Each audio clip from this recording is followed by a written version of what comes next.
Hello dear aspirants, welcome back to our YouTube channel FoodTech Online. Today we are covering CFTRI MSc Food Technology Entrance Exam Important MCQs. This is set number 3. So let us begin. The FoodTech Online has also launched an ebook which is beneficial for the MSc Food Technology students. The subjects which it has covered is physics, chemistry, mathematics, biology, microbiology, biochemistry and nutrition, agriculture and dairy technology, and engineering. The link of this book is given in the description box. This is very beneficial book. Please go through this link. Question number 1. Dash is produced by microorganisms during the fermentation process, which inhibits the growth of harmful microorganisms. Options are alkali and acid, acid and alcohol, alcohol plus alkali, and water. So here the correct option is option number B, acid and alcohol. So there are various type of fermentation processes like the lactic acid fermentation, alcoholic fermentation. So depending upon what type of fermentation, the quantity of the product will differ. For example, lactic acid fermentation, in this mostly the disaccharides or the sugars, these are converted uh, by the yeast. So these are converted by the yeast into simple sugars like the glucose or fructose, and then it is again converted by the lactic acid bacteria into lactic acid and little amount of ethanol. And then second type is the alcoholic fermentation,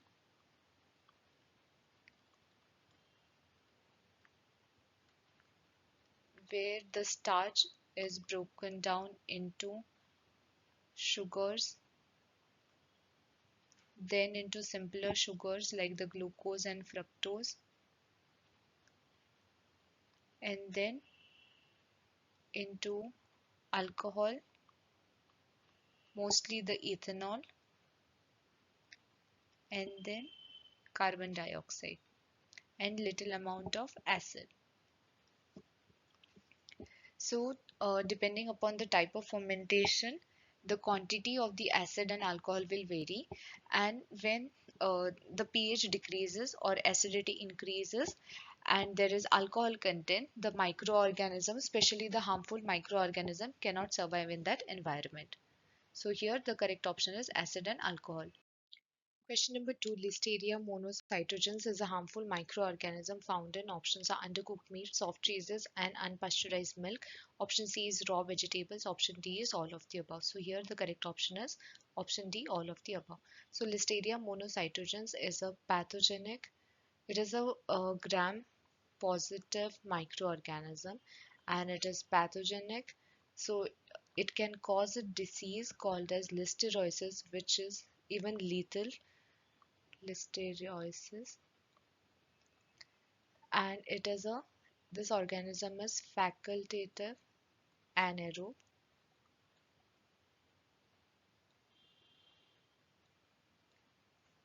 So this can grow in presence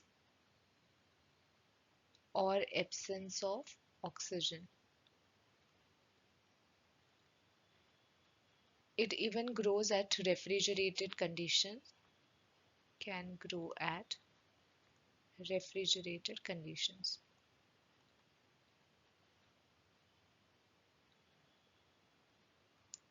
So this is normally found in soil and water and in the environment.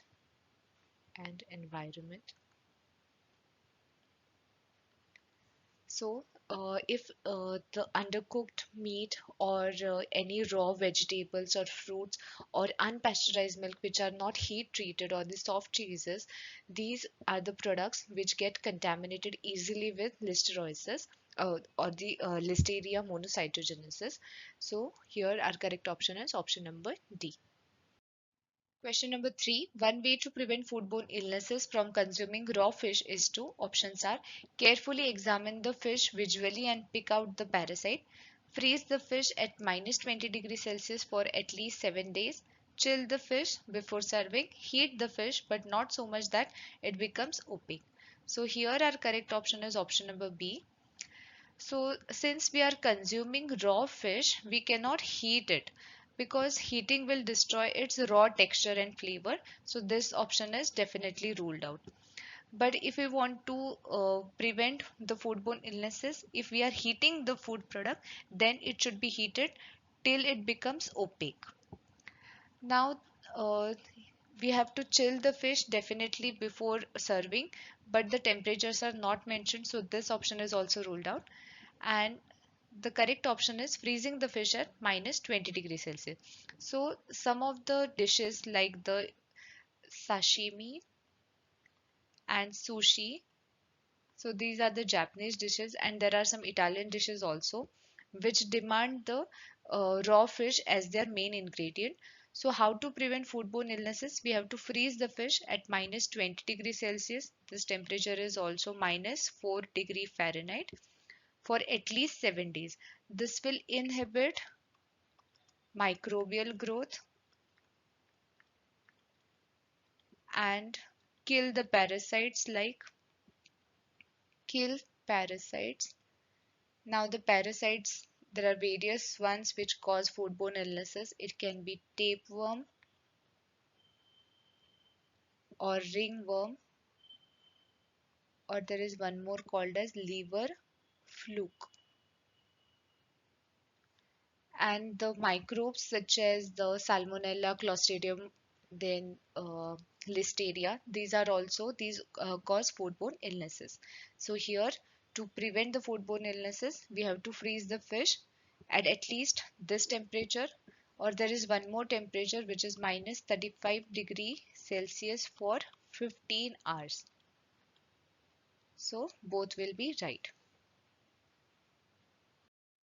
Question number 4. A virus found in shellfish from contaminated water and foods that are handled by infected individuals are. Options are influenza, hepatitis A, hepatitis C, and rhinovirus. So here our correct option is option number B, hepatitis A. So hepatitis A is a virus that is mostly present in the air or in the surroundings, and that can contaminate the raw foods. So this can contaminate raw foods, and it can be also present in the shellfish. So it mostly catches the infection through the contaminated water and foods, contaminated water and undercooked or raw foods, contaminated water and raw foods, or even the food which are handled by the infected individuals. The influenza virus, it is caused uh, when a person gets infected through the air, or if he touches any surfaces contaminated contaminated with influenza virus, like any surfaces, or if any person already infected with this virus sneezes or coughs besides that person. Same as the rhinovirus, this is also catch through the air and contaminated surfaces.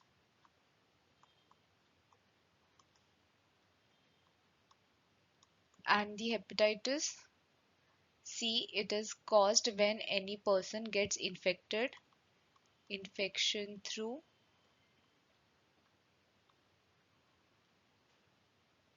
infected needles, infected needles, or this is mostly through the serum,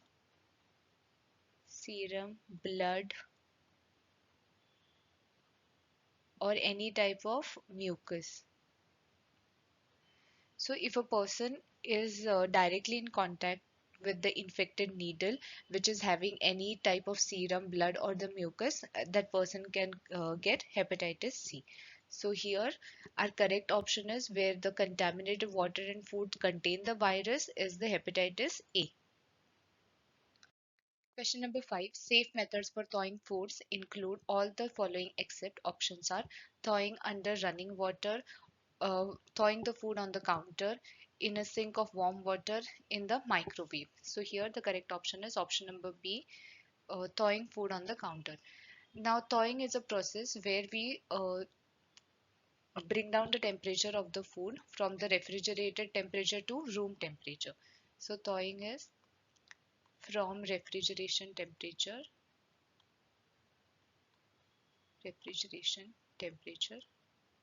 to room temperature. So to bring this temperature, we can use various methods. That is, we can thaw under the running water. So water will take up the heat from the refrigerated food and it will warm the food. Second can be the sink of warm water. We can dip the food container or the food inside a sink of warm water. Last one is the thawing in the microwave. This is the best method because it will thaw the food faster. Now thawing food on the counter is not safe because if the temperature is between 40 degree Fahrenheit to 140 degree Fahrenheit, which is also a danger zone, then at this temperature, harmful pathogenic microbes can thrive in. Pathogenic microbes can survive. So if the food is left for more than 2 hours on the counter without attending or without any further processing, then it will definitely encounter with the growth of the microbes. So thawing food on the counter is not one of the safest method. Which of the following is false for the thermal resistance of bacterial cells? Options are coca are usually more resistant than rot. Cells low in lipid content are harder to kill than other cells. Bacteria that clump considerably or form capsules are difficult to kill. Higher the optimal and maximal temperatures. So here the correct option is option number B, which is a false statement. Now, other conditions like the cocci are usually more resistant. This is because of their unique shape and increase in the surface area. Bacteria that clump considerably or form capsules also have a higher surface area and thus they will have a higher thermal resistance. Option D is higher the optimal and maximal temperatures, higher will be the thermal resistance. Option B is cells low in lipid content are harder to kill. This is not true because lipids require higher temperature for the degradation. So lipid require higher temperature for degradation. So if the lipid content is high,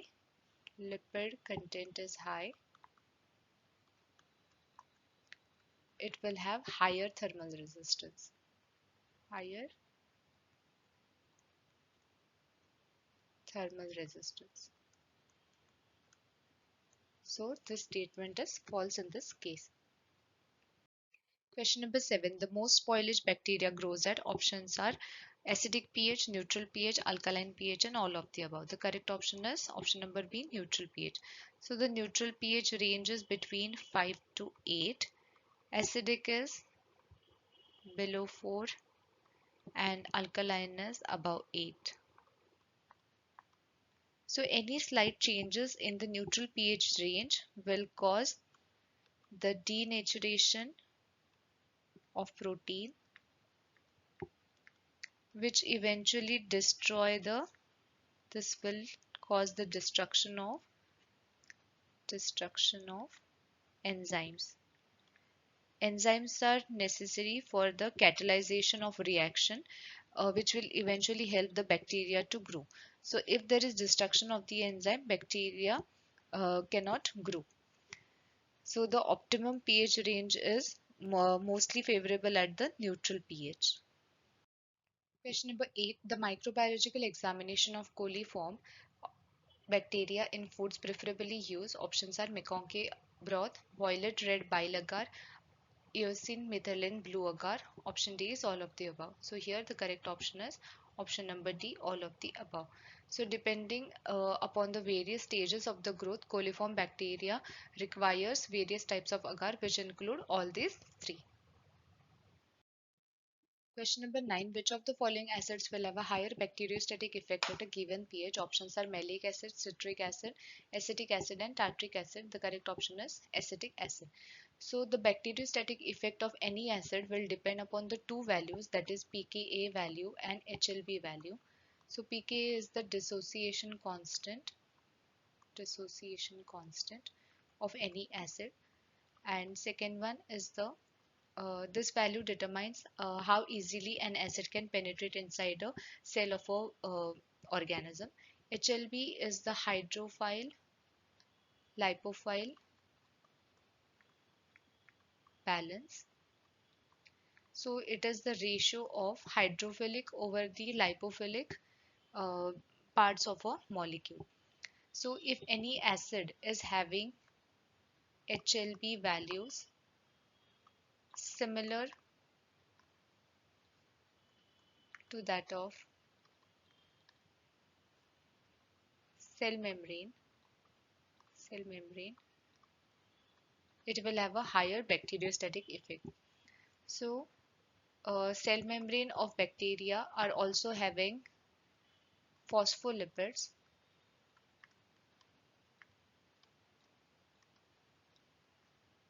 which are amphiphilic in nature, that is it is having both the parts, that is hydrophile as well as lipophile.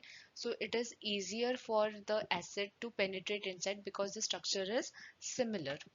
So here the correct answer is acetic acid. The very next acid, uh, the acetic acid is also having uh, organoleptic and flavoring properties, so it is added for that purpose also besides the bacteriostatic effect. Question number 10. An examination of the presence or absence of organisms refers to. Options are incubation of a food suspension in an enrichment media. Option B is incubation of food suspension in an enrichment media followed by inoculation onto a suitable selective medium. Option C is incubation of food suspension in an enrichment medium followed by inoculation onto a non-selective medium. Option D is all of the above. So here the correct option is option number B, where incubation of a food suspension. So initially the organism has to be grown in a proper environment, so the enrichment media is provided, and once it grows properly, then it is inoculated onto a suitable selective medium where the other microorganisms are killed, and only that particular organism which we are examining is grown on a selective media. So here the correct option is option number B. What are the intrinsic factors for microbial growth? Options are pH, moisture, oxidation, reduction potential, and all of the above. Here the correct option is all of the above. So pH, the optimum pH for most of the microorganism is the neutral pH, but there are exceptions that some microorganisms can grow at a pH lower than 4. Second is the moisture. It is mostly called as the water activity. So it is the free or the unbound moisture which can be taken up by the microorganisms for their growth. So if there is a higher water activity, now water activity ranges from 0 to 1, and if the water activity is above 0.65, then most of the microorganism, this is the optimum, most of the microbes can grow. Bacteria needs a higher water activity, so this is the optimum for microorganisms.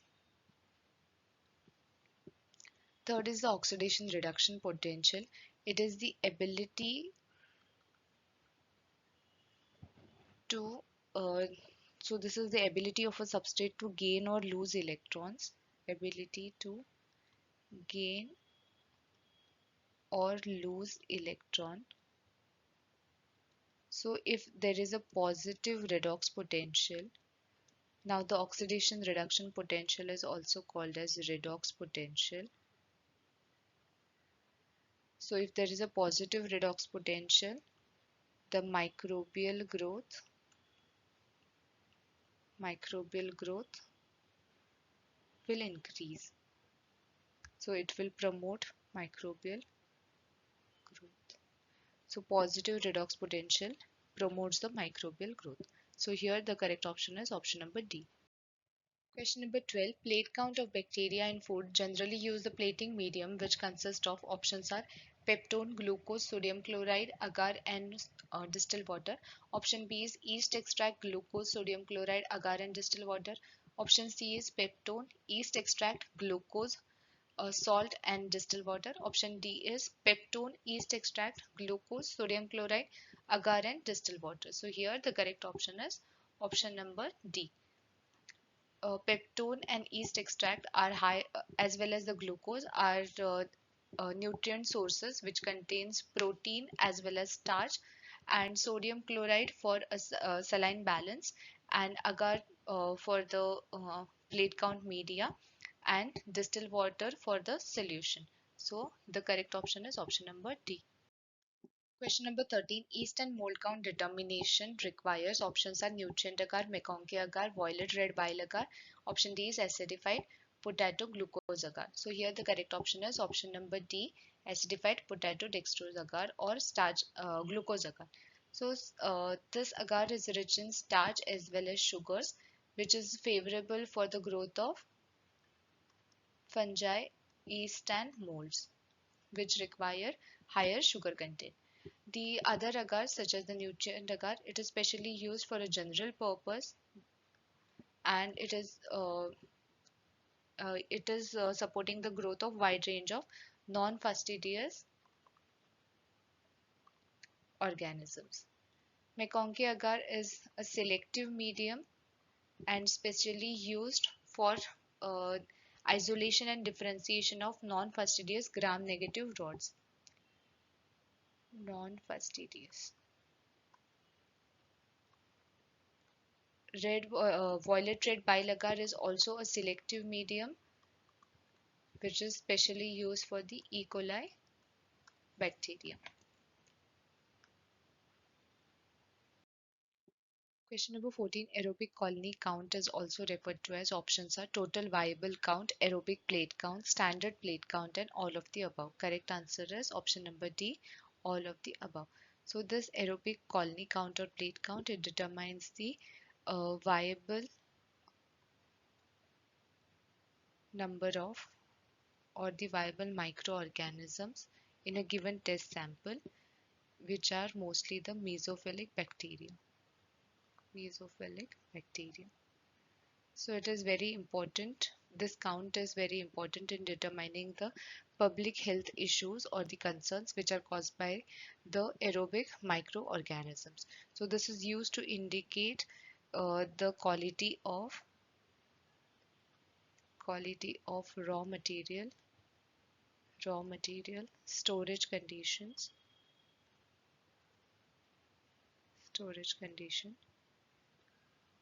or it can also determine the shelf life of the product,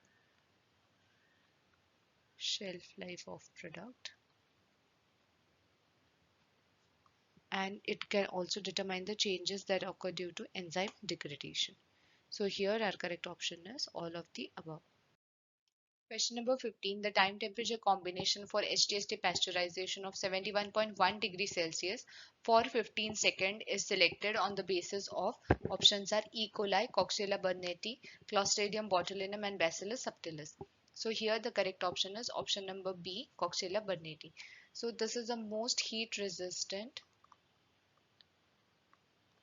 non-sporulating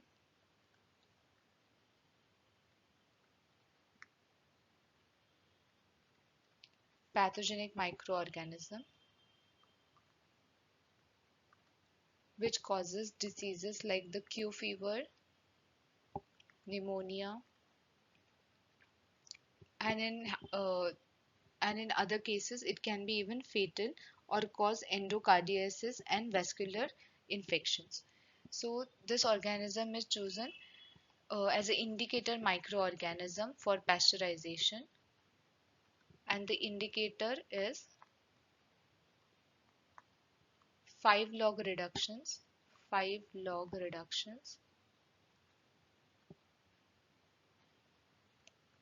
of Coxiella in whole milk.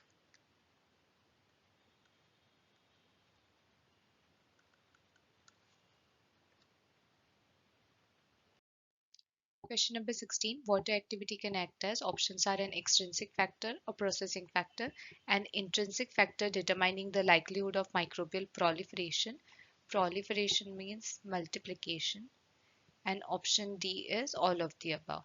So here the correct option is option number C, an intrinsic factor determining likelihood of microbial proliferation. So water activity is denoted by AW and it is given by the formula as the water vapor or the vapor pressure of the substance divided by vapor pressure of pure water at the same temperature. At both should be at same temperature. So water activity can also be termed as the free or the unbound moisture, free or unbound moisture, that is present in the food. So this is the free water which is taken up by the microbes to grow or to multiply. So that is why this it is an intrinsic factor as it is present inside the food and it determines the microbial multiplication. So here our correct option is option number C.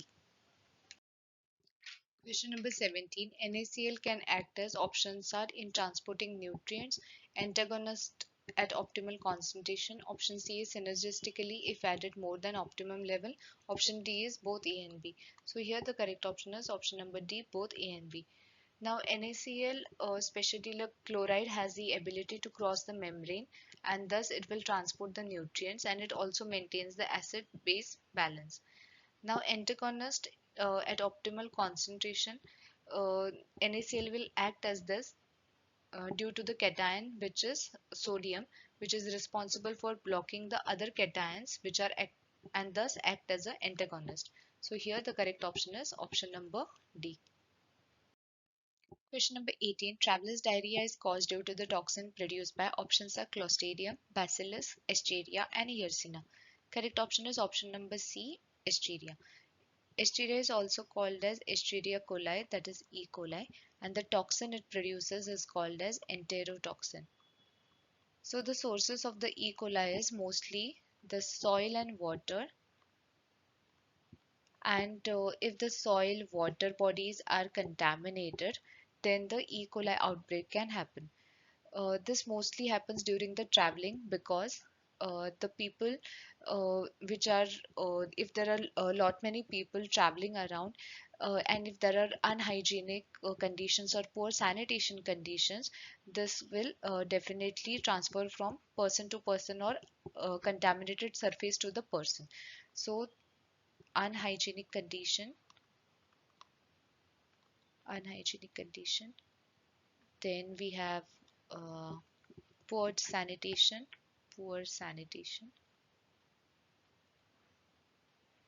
So these are some of the reasons why E. coli gets transferred from one person to another, especially during traveling. Question number 19. Staphylococcus aureus poisoning symptoms occur within dash hours of food digestion. Options are 2 to 6 hours, 1 to 2 hours, 5 to 72 hours and 12 to 36 hours. Correct option is option number A, 2 to 6 hours. So Staphylococcus aureus is a gram-negative pathogenic bacteria which causes foodborne illnesses when contaminated food or water is consumed, and the symptoms include nausea, vomiting, diarrhea, and in higher cases it can be even fatal. So the symptoms starts from 30 minutes to 8 hours of consumption, 30 minutes to 8 hours of contaminated food consumption. So here the correct option is 2 to 6 hours. Question number 20. Musty odor and taste in root beer is caused by. Options are Clostridium, Achromobacter, Bacillus, and Aspergillus. Correct option is option number B, which is Achromobacter. So root beer is not the regular beer. It is prepared using the roots, and it is mostly non-alcoholic in nature, and it is prepared in North America. So it contains the sassafras root along with sarsaparilla, which is a flavoring agent, and also one more herb, which is wintergreen. So, Achromobacter can cause musty odor and taste in the root beer. Question number 21. Molds found growing in jellies and candied fruits can grow in sugar concentrations up to. Options are 67.5%, 60%, 67%, and 65%. So here the correct option is option number B, 60%. So molds can grow in sugar concentrations 60% or below. This much high concentration, the bacteria cannot survive. Only the yeast, mold, and fungi, these category can survive up to 60%. So anything above higher than this percentage, the of the sugar or the salt concentration, mold and fungi will not grow. Normally, the allowable limits for jams and jellies is at least 65% solids. This will also set good jam or jelly, and this will also prevent yeast and mold growth. On the safer side, we have to keep at least 65%. The jams can have even higher percentage, that is up to 68% of sugars or the total soluble solids. Question number 22. The pigment pyoverdine in meat is produced by. Options are Serratia, Pseudomonas, Bacillus, and the Vibrio. Correct option is option number B, Pseudomonas. So pyoverdine is a pigment which is fluorescent in color, and it is produced by Pseudomonas, which also act as ion carrier as well as it gives important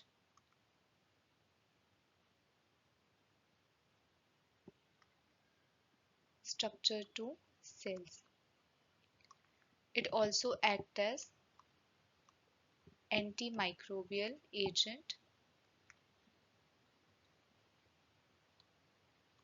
that blocks the action of other pathogenic microorganism and hence limit their growth.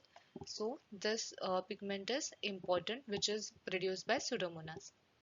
Question number 23. Hay odor in eggs is caused by. Options are Sporotriticum, Enterobacter cloacia, uh, P. fluorescens, Pseudomonas fluorescens, and Cladosporium. So here the correct option is option number B, Enterobacter cloacia. So it is a gram negative. It is a gram negative, facultative anaerobe. Facultative means it can live in with or without the presence of oxygen. And it is a common contaminant, especially in the raw foods such as the raw milk, then cheese, dairy,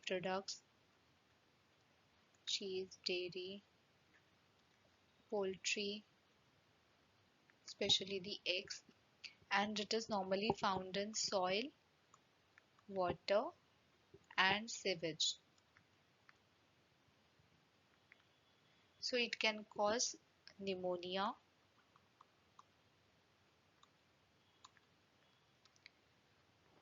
urinary tract infection, and it also causes hay odor in eggs.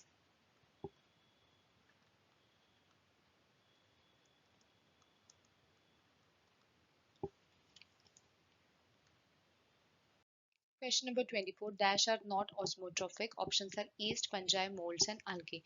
So here the correct option is option number D, that is algae. Now algae are They synthesize their own food by photosynthesis.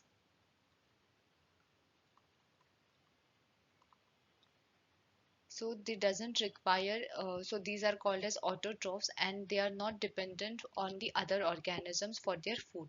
Whereas the osmotrophs are the organism uh, which absorb the organic substances or the organic molecules from the solution.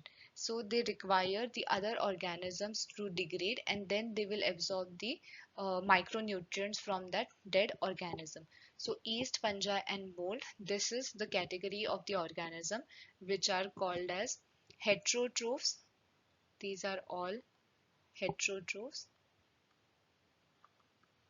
which depend, these organisms depend on other organism for their food.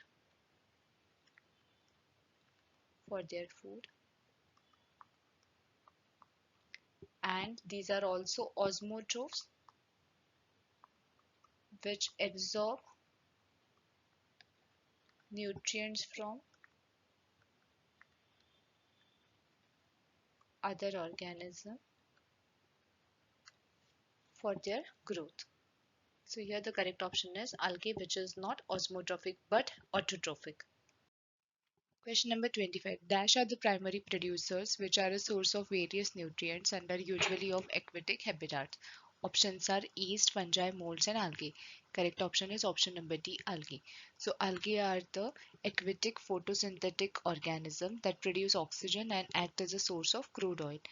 So they contain various nutrients. They contain vitamins, mostly the B vitamins, that is B1, B2, B6, B12, folic acid, pantothenic acid, niacinamide, etc. So the blue-green algae has the highest levels of proteins. So they also contain protein, the blue-green algae.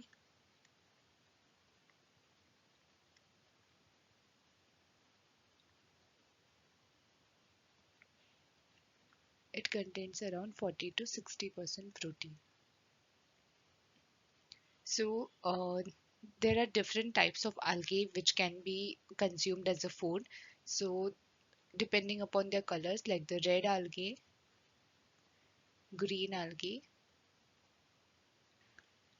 and blue-green algae.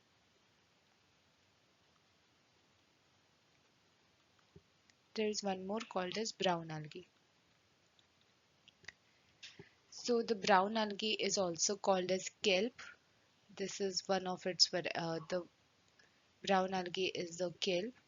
Then the green algae is the spirulina. Then we have green algae, which is also, the common terms are sea lettuce. There is one more called as sea grapes.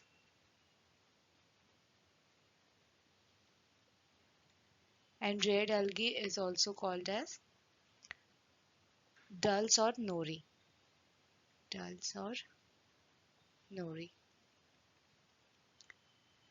So, depending upon their color, they shaded. And algae are a very rich source of nutrients, especially for the vegetarian or the vegan people, because they contain the essential vitamins, which are generally lacking or are in a very less amount in fruits and vegetables.